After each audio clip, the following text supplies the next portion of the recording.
ꯈꯪꯅꯕꯒꯤꯗꯃꯛꯇꯅꯤꯀꯣ ꯌꯥꯝ ꯀꯟꯅ ꯁꯤꯗ previous high hay targadi hꯧꯖꯤꯛ ꯑꯩꯅ date ꯉꯁꯤ 9 ని 8 కి previous high ꯁꯤ ꯀꯗꯥꯏꯗꯅꯣ ꯂꯣ ꯁꯤ ꯁꯤꯅꯦꯕ ꯁꯤꯒꯤ ꯖꯒꯥꯁꯤ value ꯁꯤꯅꯦ ꯁꯤꯒꯤ ꯖꯒꯥꯁꯤꯒꯤ date 8 ꯀꯤ low ꯁꯤꯅꯦ ꯑꯗꯨꯒ ꯃꯥꯒꯤ price close ꯀꯤ area ꯁꯤꯒ ꯍꯥꯏꯔꯤꯕ ꯑꯍꯨꯝꯁꯤ ꯇꯤꯟꯖꯟꯅꯔꯀꯥꯟꯗ divided by 3 ꯅ ꯇꯥꯔꯛꯄ value ꯗꯣ ꯑꯗꯨꯗ ꯀꯩ ꯑꯣꯏꯅꯤ ꯍꯥꯏꯕꯗ pivot ꯀꯤ point ꯑꯃ ꯑꯣꯏꯅꯦꯕ ꯌꯥꯅꯤꯀꯣ ꯃꯊꯪꯗ ꯑꯃꯨꯛ R1 ꯍꯥꯏꯁꯤꯅ ꯀꯩꯅꯣ ꯍꯥꯏꯕ ꯃꯇꯝꯗ ꯍꯌꯦꯡ R1 pivot ꯁꯦ ꯈꯟꯕ ꯃꯇꯝꯗ ꯊꯦꯡꯅꯔꯛꯀꯅꯤ R1 R2 R3 S1 S2 S3 ꯑꯅ ꯊꯦꯡꯅꯔꯛꯀꯅꯤ ꯑꯗꯨꯒ ꯍꯥꯏꯔꯤꯕ ꯄꯣꯏꯟꯠ ꯁꯤꯅ ꯀꯩꯗꯧꯒꯦ ꯍꯥꯏꯕꯗ pivot ꯍꯥꯏꯔꯛꯀꯅꯦꯕ ꯃꯌꯥꯏꯒꯤ ꯁꯦꯟꯇꯔꯁꯤꯅ pivot ꯑꯅ ꯍꯥꯏꯔꯛꯀꯅꯤ ꯑꯗꯨꯒ ꯍꯥꯏ ꯃꯌꯥꯝꯁꯤꯅ ꯀꯩꯗꯧꯒꯦ ꯍꯥꯏꯕ ꯃꯇꯝꯗ R1 R2 R3 ꯃꯈꯥꯗꯅ S1 S2 S3 ꯍꯥꯏꯔꯤꯕ ꯄꯣꯠꯀꯤ ꯐꯣꯔꯃꯨꯂꯥꯗꯨꯅꯤ ꯉꯁꯥꯏ pivot ꯄꯣꯏꯟꯠꯇꯨꯗ ꯃꯥꯒꯤ ꯍꯥꯟꯅ pivot ꯄꯣꯏꯟꯠ ꯍꯥꯟꯅ ꯍꯣꯠꯇꯣꯛꯆꯔꯦ ꯍꯣꯠꯇꯣꯛꯑ ꯃꯇꯨꯡꯗ R1 ꯒꯤ ꯐꯣꯔꯃꯨꯂꯥꯗꯤ ꯀꯃꯥꯏꯅ ꯂꯥꯛꯀꯦ ꯍꯥꯏꯕꯗ pivot ꯄꯣꯏꯟꯠ ꯑꯅꯤꯒ ꯄꯨꯔꯤꯅꯔꯀꯥꯟꯗ ꯂꯣꯁꯦ ꯈꯥꯏꯗꯣꯛꯄ ꯍꯥꯏꯅꯦꯕ ꯁꯤ previous dayꯒꯤꯗ ꯂꯣꯏ ꯇꯧꯗꯣꯏꯅꯦꯕ ꯁꯤꯒꯤ ꯏꯟꯁꯥꯞ ꯃꯌꯥꯝꯁꯦ ꯑꯗꯨꯅ ꯃꯊꯪꯒꯤ next dayꯒꯤ price ꯁꯦ ꯀꯃꯥꯏꯅ ꯃꯨꯞ ꯂꯥꯛꯄ ꯌꯥꯕꯒꯦ ꯍꯥꯏꯕꯒꯤ ꯄꯣꯠꯁꯦ ꯃꯣꯏꯅ ꯂꯣꯏꯅꯃꯛ ꯍꯥꯟꯅ identify ꯇꯧꯊꯣꯛꯄꯤꯔꯅꯦꯕ ꯌꯥꯏꯀꯣ sida R1 haije kem hamde resistance first resistance haibani second resistance haibani or third resistance haibani ayama matamda price na muk tawduse kai dawga hamna yam kana ka da boigadi resistance 2 bok da lore 3 da yoba haidi kata jini yam kana 2 ne yoban te 3 da ga yorakpa haidi resistance 3 da ga yora targadi kai dawga na price ki muk se yam thina lairabani nimituma support ta ju S3 ga yoradi yam thina price kumba oira dabane support as price S3 ga yauchiladi yam thina kungani S1 S2 S3 haije first support 11 second support 11 third support 11 haine R1 R2 R3 first second third resistance ngatane panbam ngatane price ki panbam ngatane aduna sigi poche kai dawge hamantan madi lagging indicator oidamamna kai dawge hamantan professional kanguna sizna wajhe kadai degi decision lawge hamatamda price action plus pivot sine price action plus pivot sigi pivot point sine moi pro oiba kanguna adagi buyer achawa singna moina software saba matamda moi system sema matamda haiba poche taweba aduna akhodi kai dawge hamatam si mem akhodi manual oina calculation ni masagi plot adam tawjaraga lairani aduga akoina haiba purpose sida kamai tawra sangadage kamai tawra siznagadage haibdudi akhigi manual oin tawne ba khoina de hayeng price na ke dawe R1 gi mapaji he yopa matamda price thugaibra or pallaga lakbra adumai tawne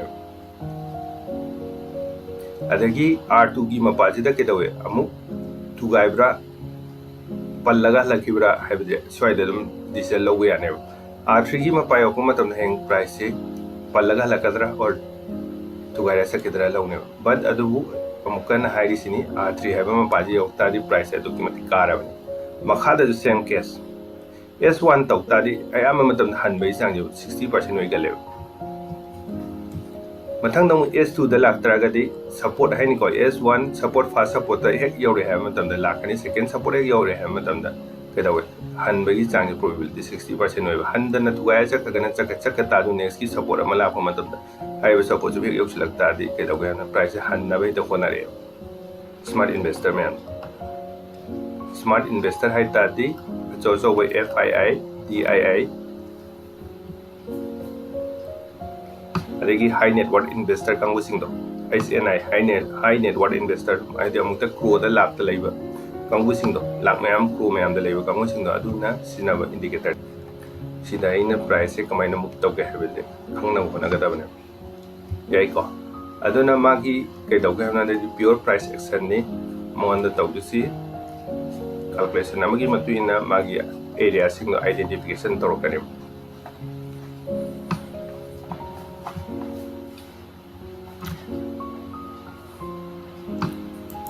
adoi de koine na hangi koine basic ta tambada hana basic ta kai tame kendanda mai to sigi area de support oine sigi area sida sigi area sina sorry support hagi ko sigi area se resistance haiga tamne mathak ta panta di resistance makha da gi samain kumon ka ta support samaina identification to han ge hojikna kai dau ge ha matamda akoina time frame se 1 day torom batu koi hojik option da lak tro bani na kai dau ge magi time frame se hongane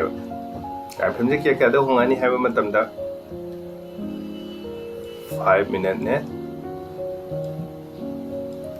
15 minute ne ani ji sijina ne time frame da CM English to biro ba 5 minute ka 15 minute ke time frame sijina ne kana kumana 3 minutes sijina be ya kana kumana 10 minutes sijina be koina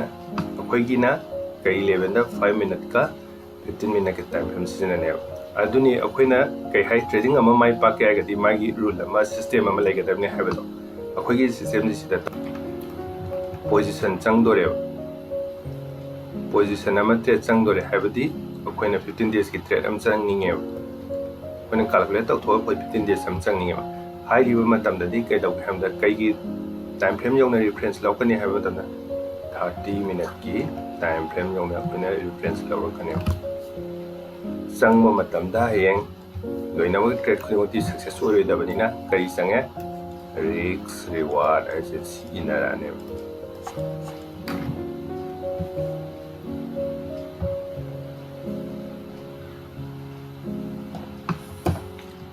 Hoji akoina tawrei je pivot je kaino haiba ma khangde pivot se akoigi afoba pro mayam na sinaba indicator ne hare made lagging na te hare made hana advance win price tak pane hare made lagging oi taraga di ke doi price na muk tawgra matung da indicator ko du lagging indicator hare RSI nung se mayam na imam je lagging atani sip pivot point gi pot se sikatane akoina lagging na te je made advance system ne magi indicate to je just price ki move se kadai da lak piya hai gi advance win probability loi khoto khane yare ko sim ko no da si jam powerful oi bo ne adagi next time frame je ma ko no next ko mathang gi da time frame je maru ore 5 to 15 minute maximum 3 days holding position 30 minute 7 days or 6 days 6 days to 15 or maximum sidagi hena numit thamge haiju ki sokai bla je but thang gi di lan ma di yaroi to cost 30 days ki mai validity am lengani adu cost to we yaroi ko hai ma tab je khona position loge hai di sida sanga da hai exit to roke hai kana na mu kai sangani si lere ko si lere matung da gi si chang ma gi entry lere exit to ge hai ta ga di kai dai de kumdra kani hai ma tam da he sigi day sigi kum exit to ma tan 5 minute to 15 minute kam ye yare ko sigi time frame je man don tok chale si lore mathang da mu kai la ke ham tam da central pivot range hai badi CPR hai bani CPR ki formation je samai lai gani hai samai na line ahum phangani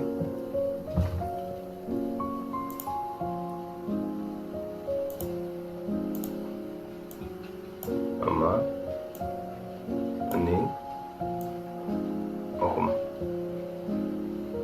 Mana lain ahum phangani ko chibo ikoina kari ha ga matanda kari maming ko ga matanda central pivot range na ha ga ne ba si je ikoina central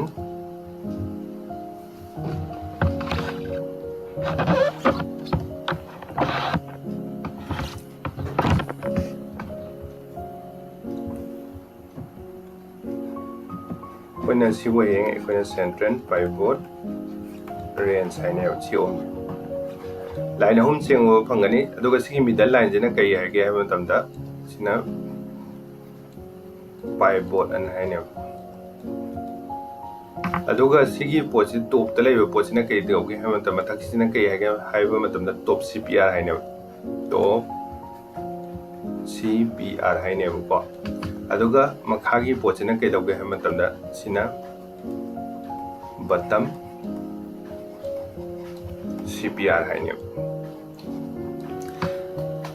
CPR hai di central pivot range hai bani sije kari combination tawrani adudi sagi pivot hai ba pochi ga tawrani sigi mathakta heng samaina line jar long lakani sigi mathak sida heng lak tu singje kai lakani hai ba matamda sum line mem lakani Suma line में हम लागतो नहीं समझना मतलब समायना line मखन लाकनी को समायना line मखन करीगुंबा line मखन लाकपसिदा हयेंग मथक्सिदा हयेंग अखोइना सिगी अहानबा थेंनाबदुबु R1 मखादा थेंनाबा पोटसिना S1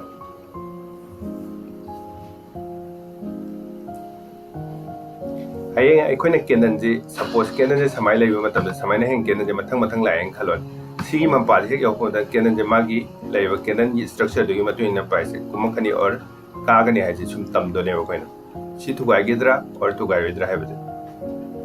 अदुगा सिगी सेंटरदा लेबा मयाइ CPR जे कई ओइना मथौ तौगे हाइबा मतमदा माजे करीने हाइबे याइ हाइबा मतमदा माजे प्राइस मैग्नेट हाइबे याइ प्राइस मैग्नेट याइको प्राइस मैग्नेट हाइबा लei अदुगा कई तौगे हाइबा मानुंतिगी सिगी लेबा मागी पोजीशन दे लाइन अहुमदि लेनी अदुगा मागी खुबा अमदी मागी लेबा अहुमदिगी डिस्टेंस से लाउबा खुबा हाइबा पोचिंग जे मागी मिट खुदिंगी खेनागनेबा अदुगा मासिबु कई तौगे हाइबा प्राइस की मैग्नेट हाई प्राइस ने हेक चलोबा मागी मनाक्सिबु हेक योराबा कई तौगे हाइबा मतमदा मथक्तगी तौरगा कुमो योरगाना सपोर्ट ओइना वर्क तौगिबसु तौगले या मतमदा मागी प्रोबेबिलिटी 60% अयामा मतमदा हाइबनिको अयामा मतमदा माजे सपोर्ट और चटखिनेबा मखादगी ओइरे प्राइस समाय जरा काउरे अदुइदि सिगी जगादि हेक योरे बु हाइतादि प्राइस पनगिनेबा प्राइस पल्लगा हंदरकनेबा अदगी मु प्राइस ने कईगुम मनुंग चंग्रे लौरसे चंगी तारगदी प्राइस मनुंग मपान थोलक्थि बौती कईदौगे हाइबदा मार्केट से साइडवेस ना अखोइगी प्राइस लियंगना लेबा अदि मपानदगी सिगी चंगिबा पोसिदगी मपान थोलपा मतमदा थोलइबा साइडदा प्राइस से कागिबनि खंदे मखादा थोलगना मखादा कुंगिबनि खंदे अदुमाइना मु तौगले अदुना कईदौगे हाइबा मतमदा सिगी CPR हाइबा पोचे सिजना कईदौगे हाइबा मतमदा प्राइस से चटखि मतमदा सिदी CPR जे समाइना तौरे प्राइस सिगी मोंगदा लेबे CPR के पाइबा कने समाय लेरे हते समाइना मोंगदा लेबे याइ हाइबगी टॉपिक अमसु लाकिनेबको अदुबु होजिमकी ओइनादि CPR सिना तौरिबा पोसे कइनो हाइबा मतमदा प्राइस की मैग्नेटनि प्राइस से कमाइना तौगदगे हाइबदि एडवांस ओइन इंडिकेशन तौरिने ओइरकपा याइ ngasi ओइबे याबा कंडीशन जिना सी ओइनि और हयेंगी ओइबे याबजिना करी ओइगनि हाइबजिगा अनिसे खेनाबजे हानि यंथोबा लो याइ एडवांस ओइन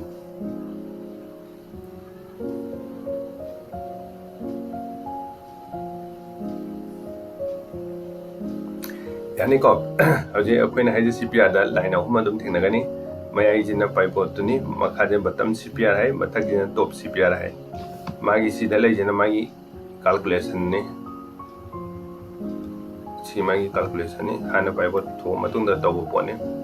पाइपोत सेम ने नसागे इन हादा प्रीवियस प्राइस एक्शन दा तौबदुने अगी बटम CPR समान तौ हजी अखोइना अदुइ तारदि अनिजिगी पुंजलकान हेंग ममिंग कै कौगे पाइपोत CPR ना हायरकनेबको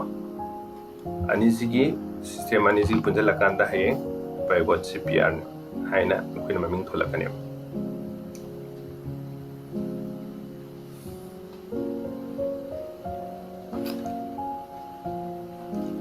सिजे वेक सिजनराबा फजना अखोइना असिगी CPR का पाइपोत का सिजना काना प्राइस की कंडीशन जे फजना हेरबा खंगाबा करी करी बेनिफिट फंगदनो swing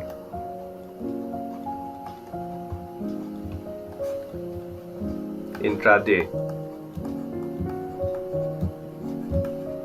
si katang yenga taw ya to jeng options hai ba trade ohum je si kana ba phang done trade style di khena jar ta ga ju price rate taw matam da si gi pochina mateng oiraga yamna line na ina diesel lo matam heng mai pa ka dore ne mai pa pa sang wang dore ne